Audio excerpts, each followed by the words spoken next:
Syukur dan berterima kasih kepada Tuhan Yesus. Kalau kita ada sampai hari ini, semua karena kasih dan kemurahan Tuhan. Ibadah kita hari ini akan disertai dengan perjamuan Tuhan, mengingat lagi akan pengorbanan Yesus yang mati buat saya dan saudaraku. Sebab itu mari kita sembah Dia, kita puji Tuhan, naikkan pujian syukur kita kepada Tuhan. Berterima kasih kepada Tuhan Yesus, karena Dia sangat baik dalam kehidupan kita semua. Amin, haleluya. Terima kasih Tuhan Yesus, haleluya.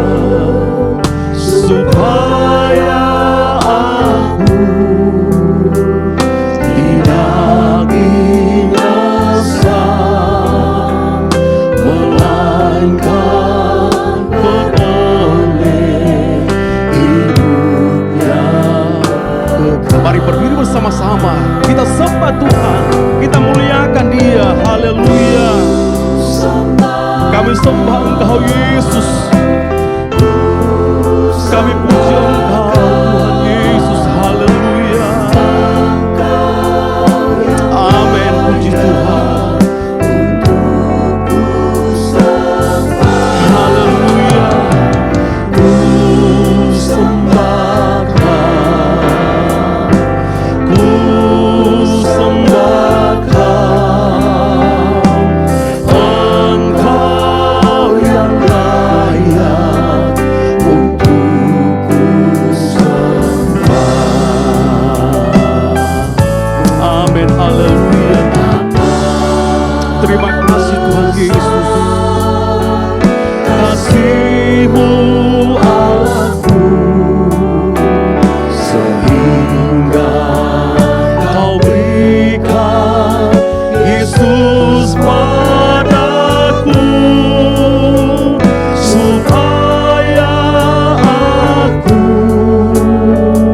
tidak binasa, melainkan beroleh hidup yang kekal. Mari kita sembah Tuhan, haleluya. Tuhan Yesus, ku sembahkan, ku sembahkan Engkau yang layak untuk ku sembah. Ku sembahkan, ku sembahkan Engkau yang layak untuk ku sembah. Haleluya. Ku sembahkan, ku sembahkan Engkau yang layak untuk ku sembah. Ku sembahkan, ku sembahkan Engkau yang layak untuk Engkau yang layak untuk ku sembah Tuhan Yesus, haleluya.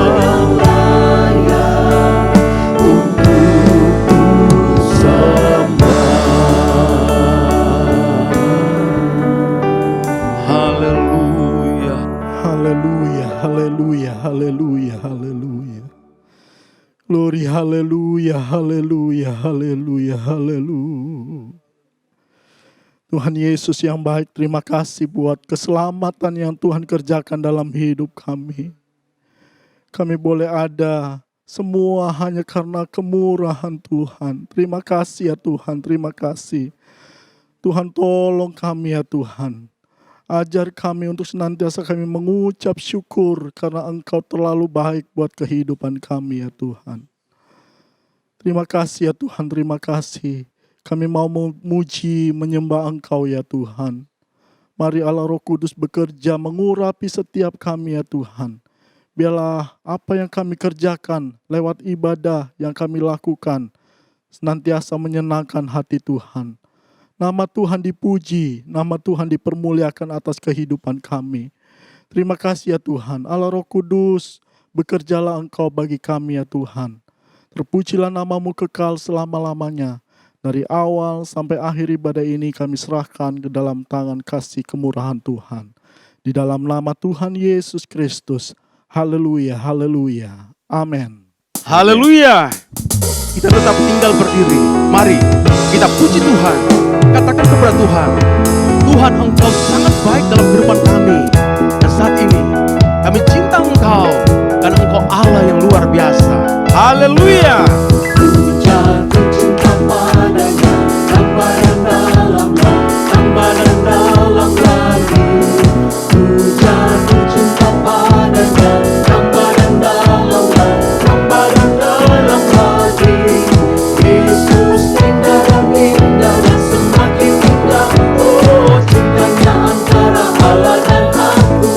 Ku jatuh cinta padanya, gambaran dalam lagi. Amin. Haleluya. Amin. Puji Tuhan.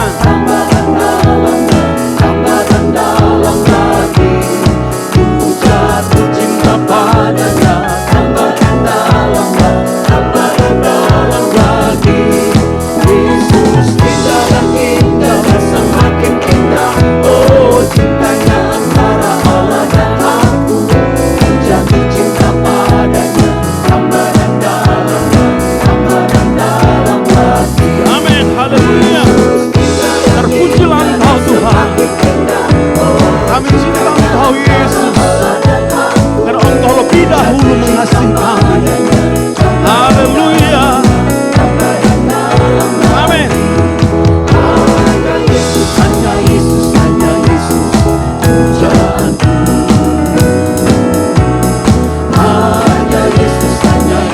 Hanya Yesus, Allahku.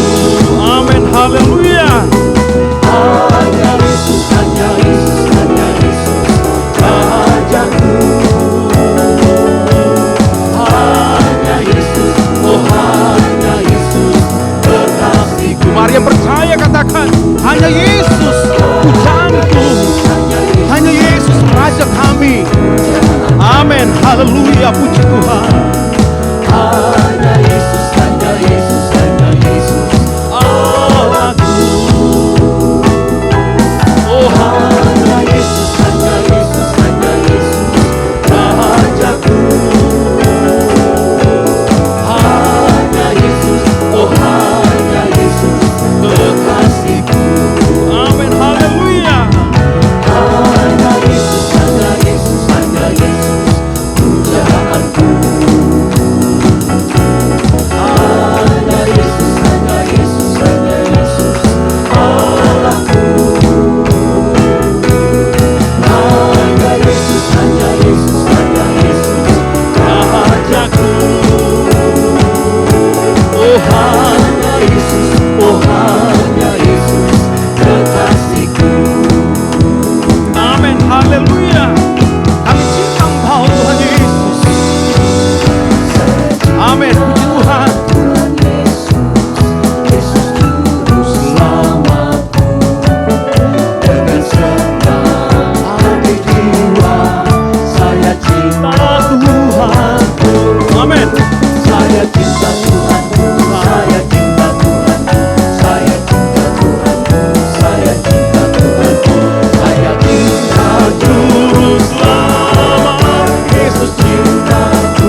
Kiranya cinta dan kasih kita kepada Tuhan semakin hari semakin bertambah-tambah. Amin. Puji Tuhan, silakan duduk.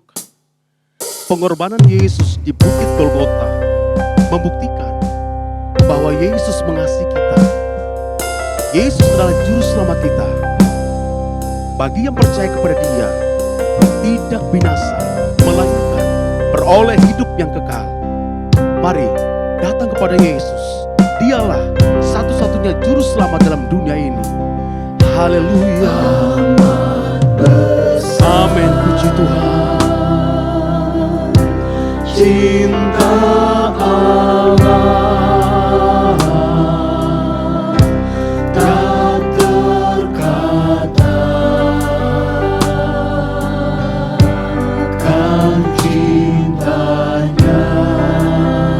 Amin. Haleluya. Terima kasih Tuhan Yesus. Terima kasih Tuhan Yesus. Haleluya. Cinta Allah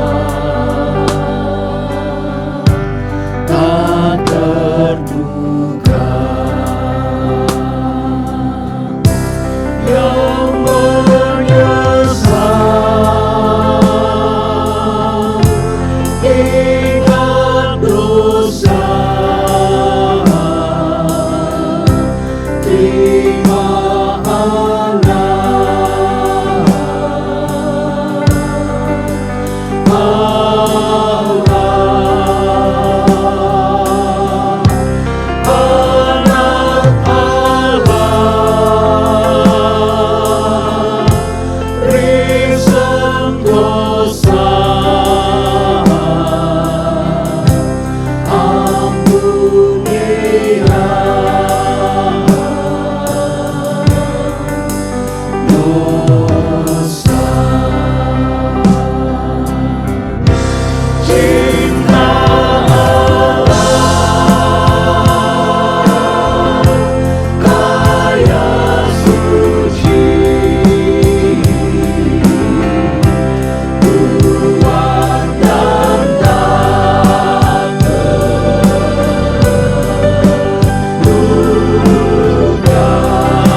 selamat dalam dunia ini. Haleluya. Mari berdiri bersama-sama. Kita siapkan hati untuk terima firman Tuhan. Katakan kepada Tuhan Yesus, aku mengasihi Engkau dengan segenap hatiku. Kami mengasihi Engkau Yesus dengan segenap jiwa kami. Haleluya Tuhan Yesus. Aku mengasihi Engkau Yesus dengan segenap hatiku. Aku mengasihi Engkau Yesus dengan segenap jiwaku. Ku renungkan firman-Mu siang dan malam, ku pegang perintah-Mu dan ku lakukan. Engkau tahu ya Tuhan, tujuan hidupku hanyalah untuk menyenangkan hati-Mu. Mari katakan, aku mengasihi-Mu ya Yesus dengan segenap hati kami, dengan segenap jiwa kami. Kami mengasihi-Mu Tuhan, kami cinta Engkau Yesus. Haleluya. Amin, puji Tuhan. Aku mengasihi Engkau Yesus dengan segenap jiwaku. Ku renungkan firman-Mu siang dan malam, ku pegang perintah-Mu dan ku lakukan. Engkau tahu ya Tuhan, tujuan hidupku hanyalah untuk menyenangkan hati-Mu. Ku renungkan firman-Mu siang dan malam, ku pegang perintah-Mu dan ku lakukan. Engkau tahu ya Tuhan, tujuan hidupku hanyalah untuk menyenangkan hati-Mu.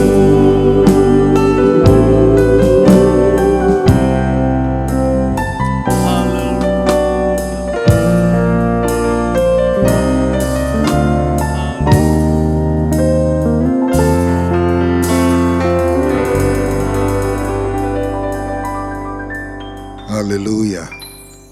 Haleluya, haleluya. Kami sudah menaikkan pujian bagi-Mu ya Tuhan. Kami percaya ketika kami menyanyi memuji Engkau dan Engkau disenangkan oleh pujian kami.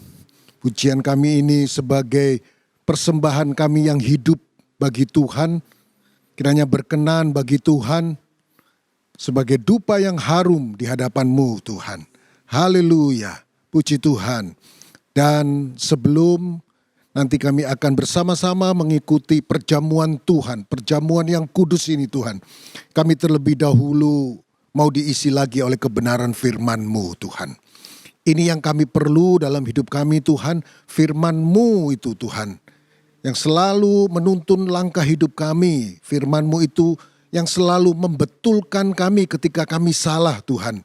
Oleh sebab itu Tuhan, berbicaralah bagi kami pada hari ini Tuhan, melalui hamba-Mu yang sudah dipersiapkan untuk sampaikan kebenaran firman-Mu. Hikmat marifat dari Tuhan, urapan dari Tuhan melingkupi seluruh kehidupan hamba-Mu. Sehingga apa yang disampaikan oleh hamba-Mu itu semua merupakan isi hati Tuhan, perkataan-perkataan Tuhan yang Tuhan taruh dalam hidup hamba-Mu untuk disampaikan bagi kami umat-umat-Mu pada hari ini Tuhan.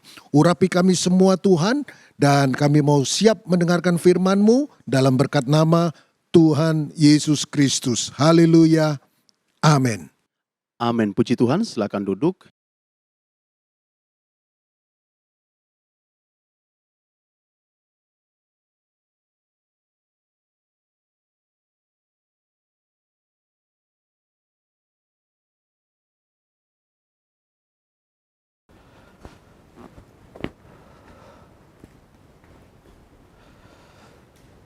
Haleluya.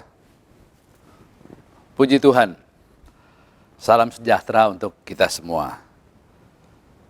Saat ini saya ajak saudara-saudara sekalian untuk membuka di dalam Injil Matius pasal yang ke-26. Kita baca di ayat yang 14 sampai yang ke-16. Injil Matius 26 ayat 14 sampai 16.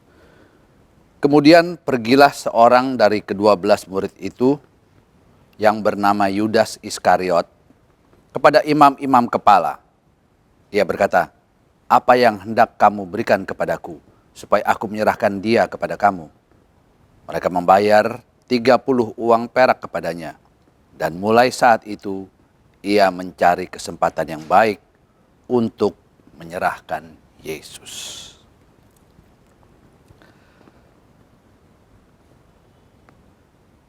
Kita semua tentu mengenal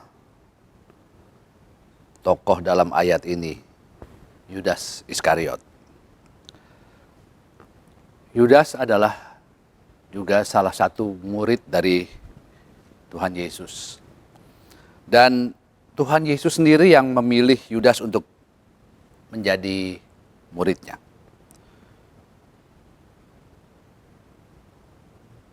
Yudas memiliki satu potensi sehingga Tuhan Yesus memilih Yudas dan memberikan kesempatan untuk Yudas mengembangkan potensi yang ada padanya. Kita tahu bahwa Yudas adalah seorang yang bertugas menjadi bendahara di dalam di antara murid-murid Tuhan Yesus. Dan ini merupakan kemampuan yang dia miliki. Jadi mungkin sekali Yudas memiliki pengetahuan atau latar belakang bagaimana untuk mengelola keuangan, sehingga Tuhan Yesus mempercayakan kedudukan sebagai bendahara dipegang oleh Yudas. Dan pada awalnya semua berjalan dengan baik. Sampai suatu saat kalau kita membaca di dalam Injil Yohanes pasal 6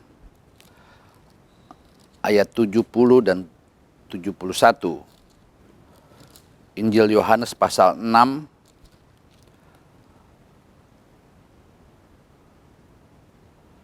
ayat 70 dan 71. Jawab Yesus kepada mereka, "Bukankah aku sendiri telah memilih kamu yang 12 ini? Namun seorang di antaramu adalah iblis." Yang dimaksudkannya ialah Yudas, anak Simon Iskariot, sebab dialah yang akan menyerahkan Yesus. Dia seorang di antara ke-12 murid itu. Suatu pernyataan yang tegas yang Yesus sampaikan, suatu statement yang tegas bahwa satu di antara 12 muridnya dikatakan adalah iblis. Dan itu ditujukan kepada Yudas Iskariot. Tetapi Yudas seperti tidak merasa apa-apa. Tidak merasa tersindir, tidak merasa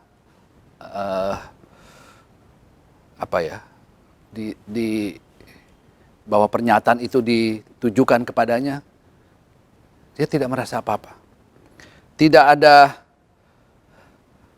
pengaruh lah buat Yudas.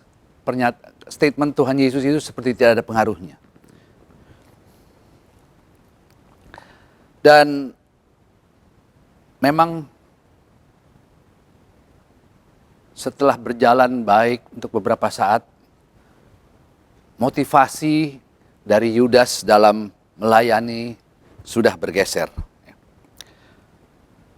Kalau kita membaca di dalam Alkitab, motivasi seseorang dalam melayani seharusnya didasari pada kasih, ya. Di dalam Yohanes 3 ayat 16 dan juga dalam Markus pasal 40, kita baca saja di Markus 10 ayat 45, maksud saya.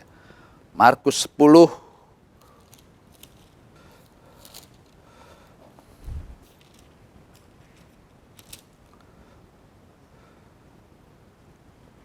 Karena anak manusia juga datang bukan untuk dilayani, melainkan untuk melayani dan untuk memberikan nyawanya menjadi tebusan bagi banyak orang.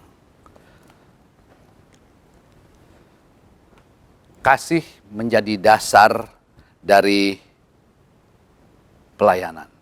Itulah yang Yesus tunjukkan, ya. Yesus yang adalah anak Allah, dia rela berkorban, merendahkan diri, menjadi hamba bahkan sampai mati di kayu salib. Itu semua yang Yesus kerjakan karena memang dasarnya mengapa Yesus sampai rela datang ke dunia menyelamatkan manusia sampai mati di kayu salib adalah kasih. Dan di dalam kita melayani, kasih harus menjadi dasar.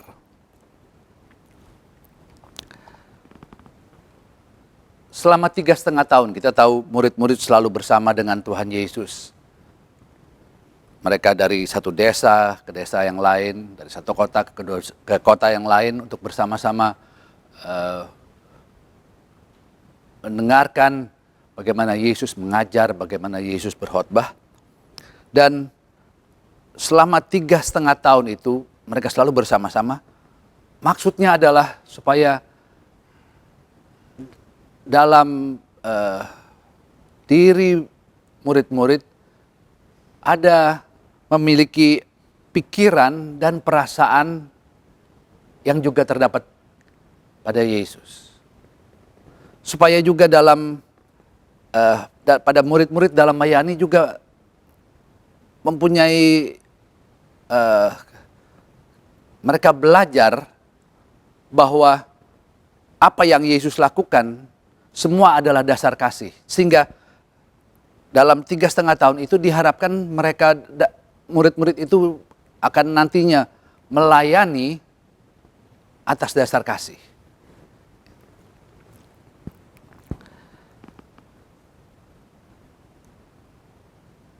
Murid-murid dididik untuk memiliki kerendahan hati, ya. Seperti Yesus telah merendahkan diri, demikian juga murid-murid selama mengikuti Yesus, mereka dididik untuk memiliki kerendahan hati. Begitu juga dengan kita orang-orang percaya, ya. Kalau dalam Filipi pasal 2 ayat 5,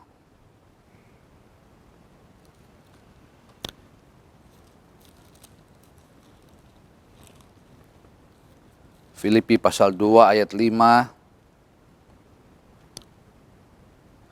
itu dikatakan, hendaklah kamu dalam hidupmu bersama menaruh pikiran dan perasaan yang terdapat juga dalam Kristus Yesus. Jadi kita sebagai orang percaya juga harus memiliki pikiran dan perasaan sama seperti yang ada pada Yesus. Demikian juga dalam kita melayani, kita perlu untuk belajar merendahkan diri dalam kita melayani.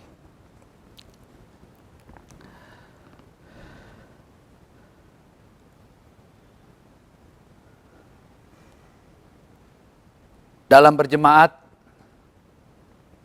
kita perlu untuk belajar merendahkan diri dengan satu maksud supaya ada persatuan di dalam jemaat. Kita perlu untuk bisa merendahkan diri dalam melayani, kita perlu merendahkan diri dalam hidup berjemaat, kita perlu juga mempunyai atau merendahkan diri supaya ada kesatuan di dalam jemaat.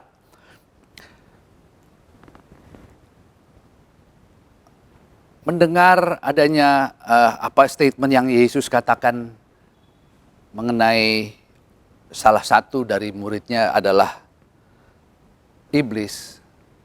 Saya katakan tadi itu tidak merubah sikap dari Yudas Iskariot.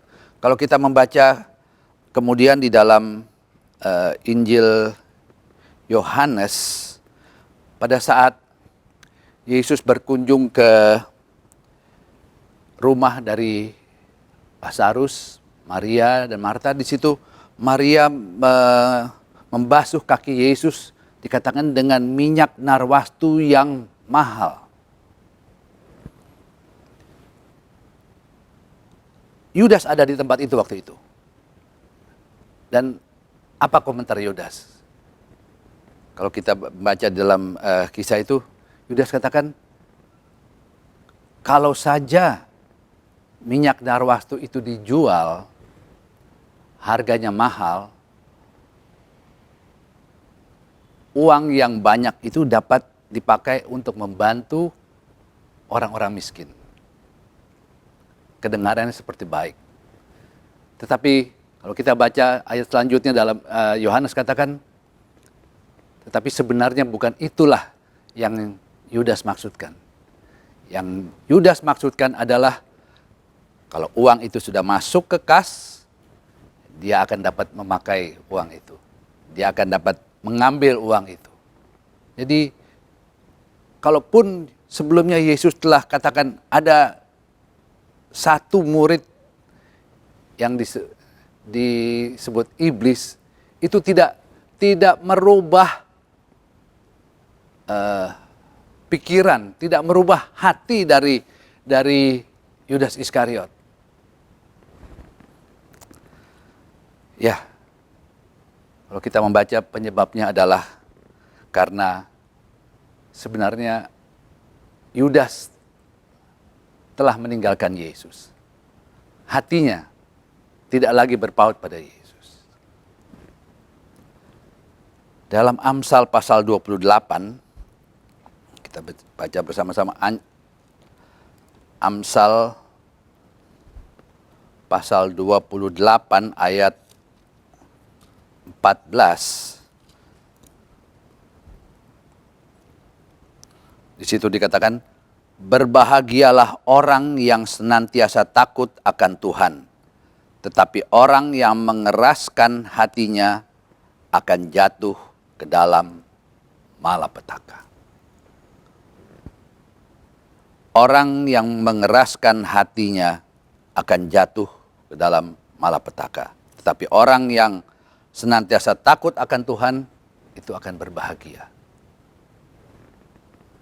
Apa yang Yudas lakukan adalah dia sudah mengeraskan hatinya, sehingga apa yang Yesus katakan mengenai adanya satu murid yang Yesus katakan sebagai iblis, itu tidak menggoyahkan dia, tidak membuatnya berubah.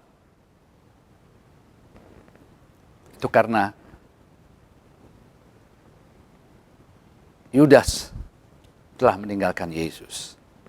Dan kalau kita membaca di dalam Injil Lukas, dikatakan iblis telah menguasai hati daripada Yudas telah membuka hati untuk iblis. Hatinya tidak lagi untuk Yesus, tetapi dia membuka hati untuk iblis. Sehingga apapun, sekeras apapun Yesus katakan bahwa dia adalah iblis, itu tidak ada pengaruhnya. Tapi kiranya kita mempunyai hati yang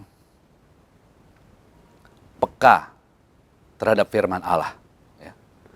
Jangan kita mengeraskan hati terhadap firman Allah, tapi kita mempunyai hati yang peka terhadap firman Allah.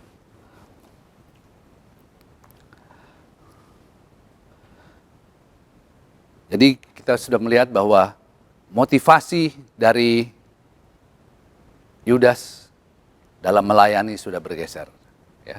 Tidak lagi atas dasar kasih, tetapi ada sesuatu yang dia mau dapatkan dengan seolah-olah mendompleng dalam pelayanan Tuhan Yesus.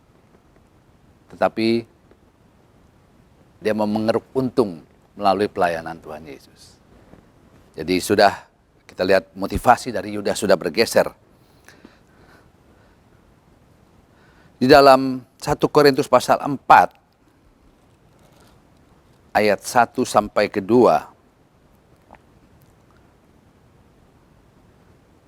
1 Korintus 4 ayat 1 sampai 2. Demikianlah hendaknya orang memandang kami sebagai hamba-hamba Kristus yang kepadanya dipercayakan rahasia Allah, yang akhirnya dituntut dari pelayan-pelayan yang demikian ialah bahwa mereka ternyata dapat dipercayai.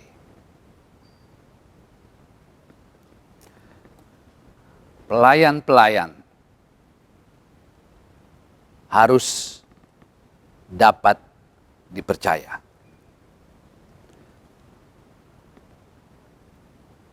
Apa yang telah Yudas lakukan tidaklah menunjukkan apa yang sebenarnya pelayan-pelayan itu harus kerjakan. Bagaimana seharusnya karakter dari pelayan itu. Kalau kita melihat ke Yudas, itu sudah jauh bergeser ya. Di sini dikatakan pelayan-pelayan harus dipercaya. Pelayan-pelayan bertanggung jawab atas pelayanannya. Jadi sebagai pelayan kita memiliki tanggung jawab karena pelayanan yang kita kerjakan ya, kita dapat dari Allah. Pelayanan dalam bidang kerohanian, dalam jemaat itu pelayanan yang kita dapat dari Tuhan. Dan kita bertanggung jawab terhadap Tuhan atas apa yang kita kerjakan. Jadi kalau kita pun sudah bergeser dasar pelayanan kita, maka tanggung jawab kita kepada Tuhan. Seorang gembala tidak akan pernah bisa tahu kalau ada salah satu pelayannya yang sudah mempunyai motivasi yang berbeda, tidak lagi memiliki dasar pelayanan atas dasar kasih. Seorang gembala mungkin tidak tahu. Selama dia melihat seorang tetap melayani, dia pikir ya oke aja. Tetapi apa yang ada di hati, ada yang di pikiran, gembala tidak tahu. Teman-teman sepelayanan pun tidak tahu. Seseorang bisa berpura-pura dengan senang hati melayani, tetapi hatinya sebenarnya jauh dari Allah.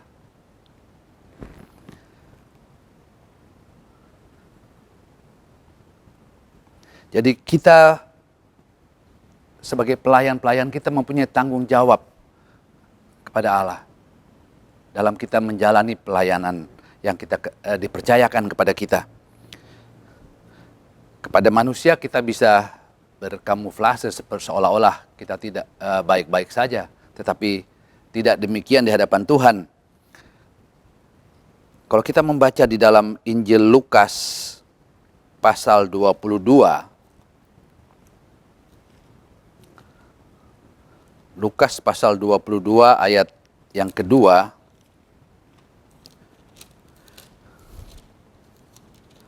Bagaimana imam-imam,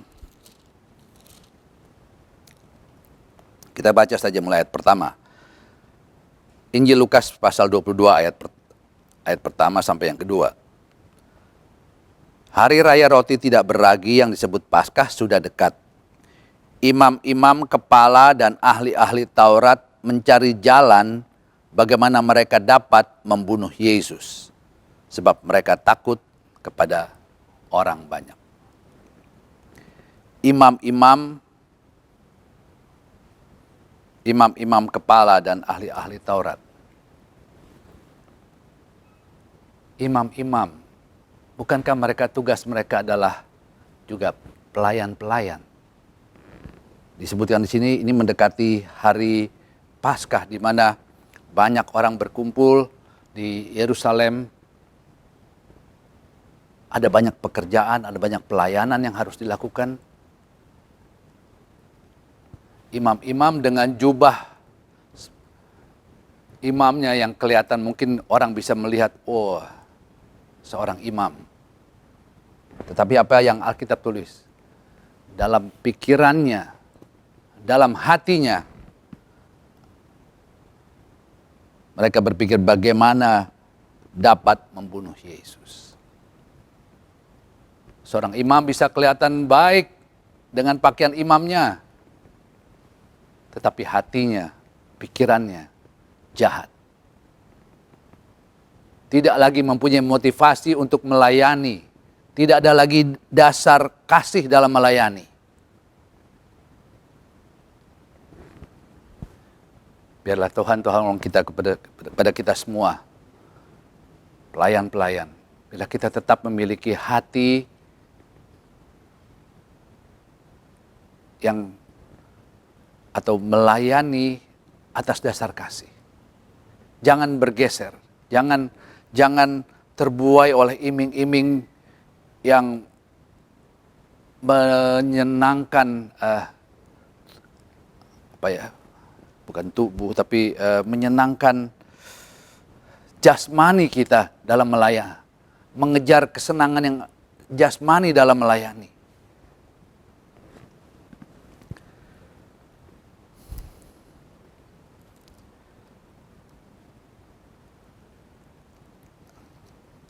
Dalam Ulangan pasal 29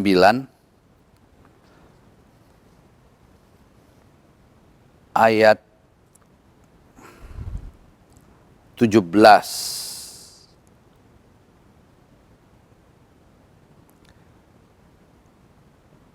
Ingatlah apa yang dilakukan orang Amalek kepadamu pada waktu perjalananmu keluar dari Mesir, bahwa engkau didatangi mereka di jalan dan semua orang lemah pada barisan belakangmu dihantam mereka, sedang engkau lelah dan lesu.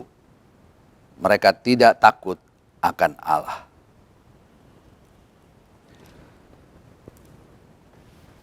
Pada saat bangsa Israel keluar dalam perjalanan menuju ke tanah Kanaan, dikatakan di sini, bangsa Amalek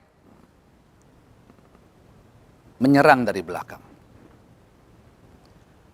Amalek adalah gambaran dari kedagingan kita.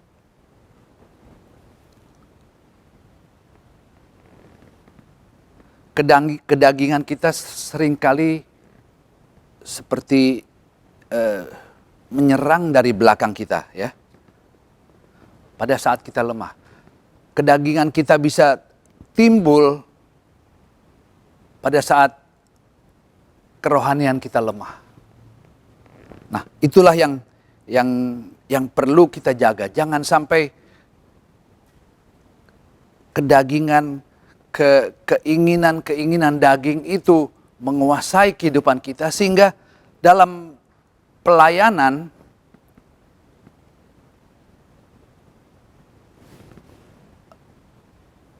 motivasi atau dasar dari motivasi kita melayani itu sudah bergeser. Kita perlu menjaga hati dan pikiran kita. Jangan sampai kita lemah.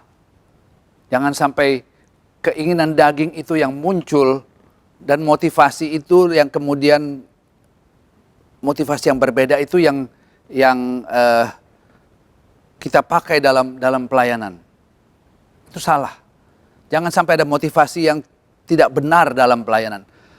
Dasar dari pelayanan hanya satu, kasih. Sebab itu kita perlu melayani dengan kasih. Kita perlu memiliki kasih seperti Allah mengasihi kita, kita juga mengasihi sesama kita. Dalam melayani kita perlu memiliki kasih Allah. Itu yang menjadi dasar pelayanan kita. Bukan karena ada imbalan-imbalan macam-macam, tetapi kalau kita melayani harus atas dasar kasih.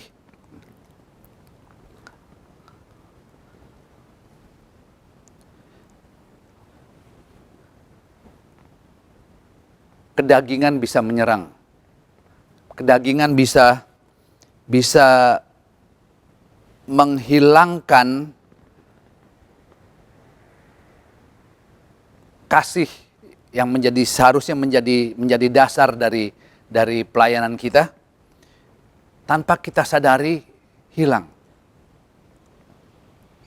Itu kita perlu jaga. Sebab itu Rasul Paulus juga mengingatkan kita dalam 2 Korintus pasal 11.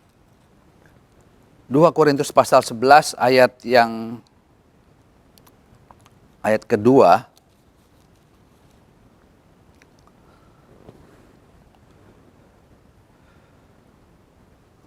2 sampai yang ketiga. Sebab aku cemburu kepada kamu dengan cemburu ilahi, karena aku telah mempertunangkan kamu sebagai satu laki-laki untuk mempertunangkan kamu kepada satu laki-laki untuk membawa kamu sebagai perawan suci kepada Kristus.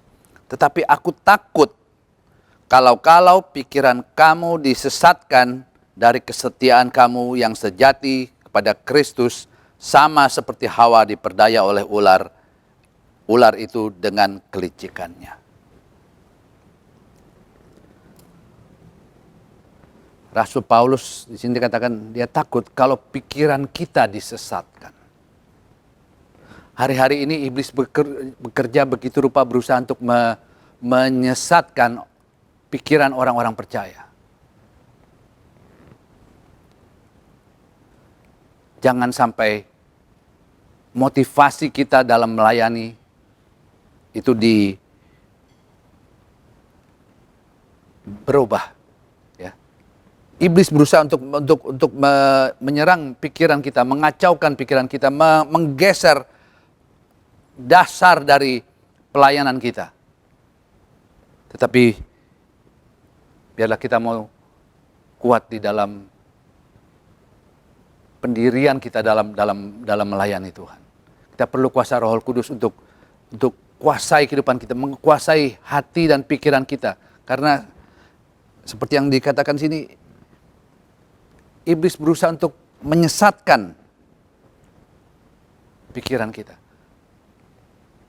Iblis menyesatkan bukan dengan hal-hal yang menakutkan, tetapi iblis berusaha untuk menyesatkan kita dengan hal-hal yang menyenangkan jasmani kita, menyenangkan tubuh kita.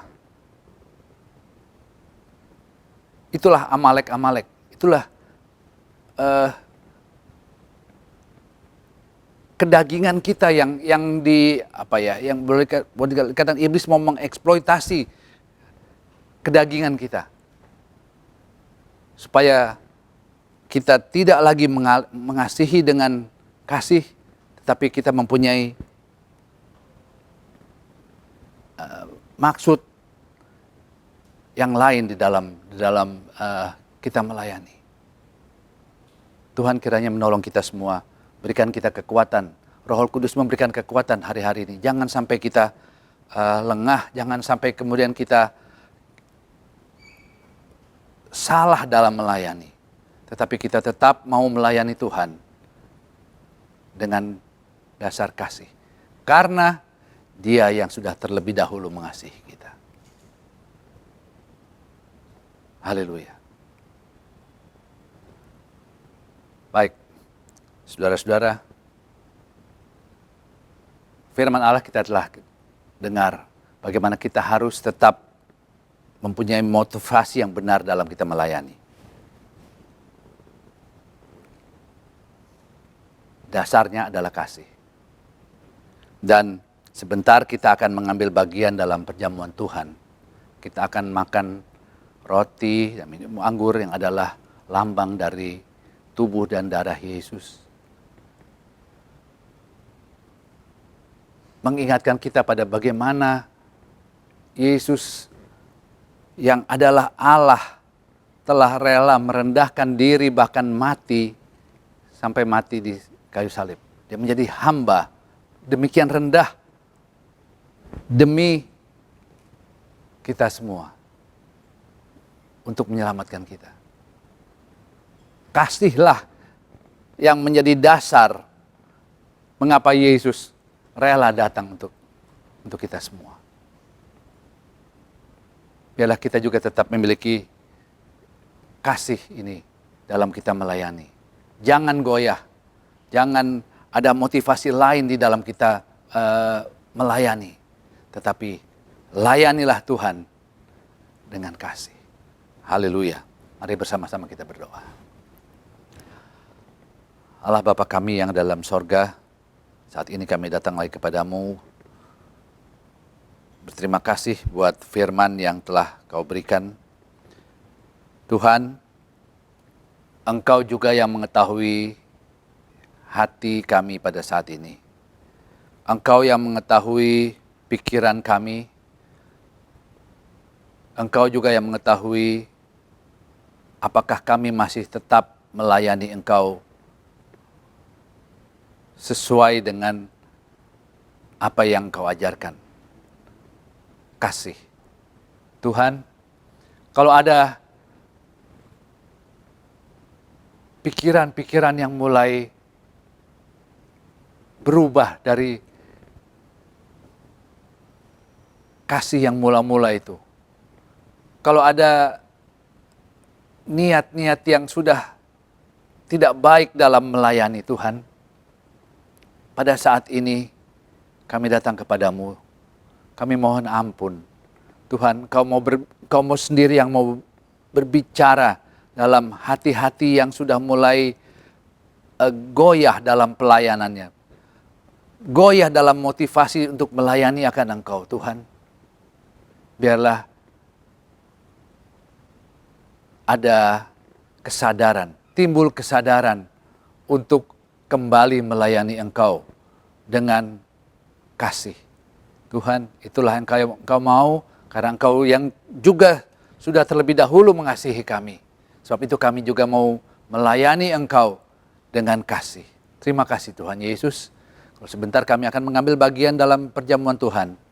Kiranya Engkau mau kuduskan dan layakan kami untuk mengambil bagian dalam perjamuan Tuhan.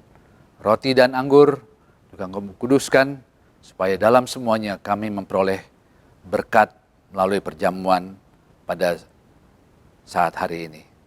Dalam nama Tuhan Yesus Kristus kami telah berdoa. Haleluya. Amin.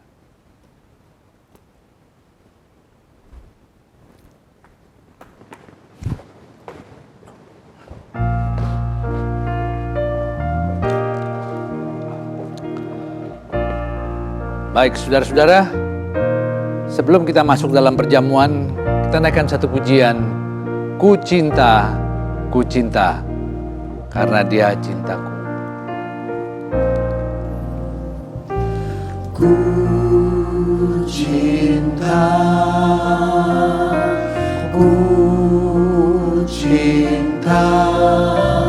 karena Dia cintaku,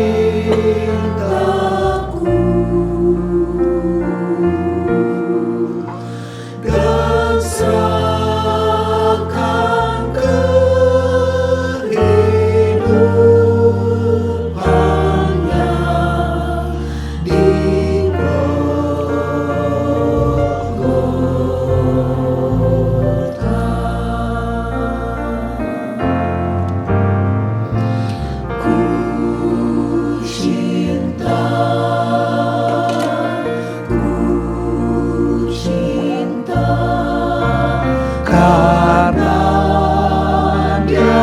cintaku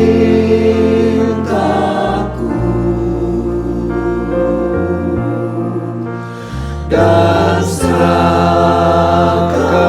kehidupannya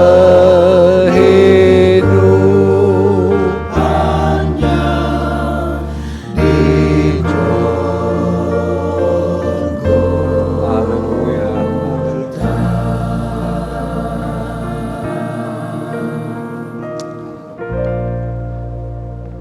Sebelum kita makan dari roti dan minum dari anggur ini, yang adalah gambaran dari tubuh dan darah Kristus, saya akan membacakan beberapa ayat dari firman Allah. Sebab apa yang telah kuteruskan kepadamu, telah aku terima dari Tuhan, yaitu bahwa Tuhan Yesus pada malam waktu ia diserahkan, mengambil roti, dan sesudah itu ia mengucap syukur atasnya. Ia memecah-mecahkannya dan berkata, inilah tubuhku yang diserahkan bagi kamu. Perbuatlah ini menjadi peringatan akan aku. Dengan mengucap syukur dalam nama Tuhan Yesus Kristus.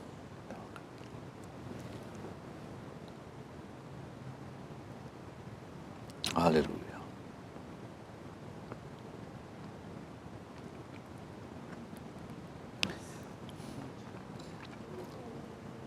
Demikian juga ia mengambil cawan sesudah makan lalu berkata, cawan ini adalah perjanjian baru yang dimeteraikan oleh darahku. Perbuatlah ini setiap kali kamu meminumnya, menjadi peringatan akan aku. Sebab setiap kali kamu makan roti ini dan minum cawan ini, kamu memberitakan kematian Tuhan sampai ia datang. Dengan mengucap syukur di dalam nama Tuhan Yesus Kristus, kita minum bersama-sama. Haleluya. Haleluya. Haleluya. Haleluya. Terima kasih Yesus. Terima kasih. Terima kasih buat pengorbananmu. Haleluya. Haleluya. Engkau datang karena Engkau mengasihi kami. Karena itu juga kami mau pakai kehidupan kami untuk melayani Engkau. Karena kami mengasihi akan Engkau Tuhan. Terima kasih Tuhan. Haleluya. Saya cinta Tuhanku. Haleluya. Saya cinta Tuhanku. Saya cinta Tuhanku. Saya cinta Tuhanku. Saya cinta Juru Selamat. Yesus cintaku juga. Saya cinta Tuhanku. Saya cinta Tuhan. Saya cinta Tuhan. Saya cinta Haleluya. Engkau lihat hati kami. cinta Cinta Juru Selamat. Haleluya. Yesus cintaku. Oh, Saya cinta Tuhanku. Saya ya cinta Yesus, Tuhanku. Saya cinta Tuhanku. Saya cinta Tuhanku. Saya cinta Juru Selamat. Yesus cintaku juga. Saya cinta Juru Selamat. Yesus cintaku juga. Ya. Ini yang menjadi pengakuan kami Tuhan. Kami cintakan Engkau. Karena Engkau terlebih dahulu mencintai kami. Bahkan Engkau rela mati untuk kami. Tuhan, tidak akan pernah cukup perbuatan baik kami untuk membalas kasih-Mu. Tidak akan pernah cukup segala yang kami lakukan untuk membalas segala kasih-Mu, Tuhan. Begitu kami mau pakai kehidupan kami untuk melayani Engkau. Melayani dengan kasih. Karena Engkau telah mengasihi kami. Terima kasih Tuhan Yesus. Terima kasih.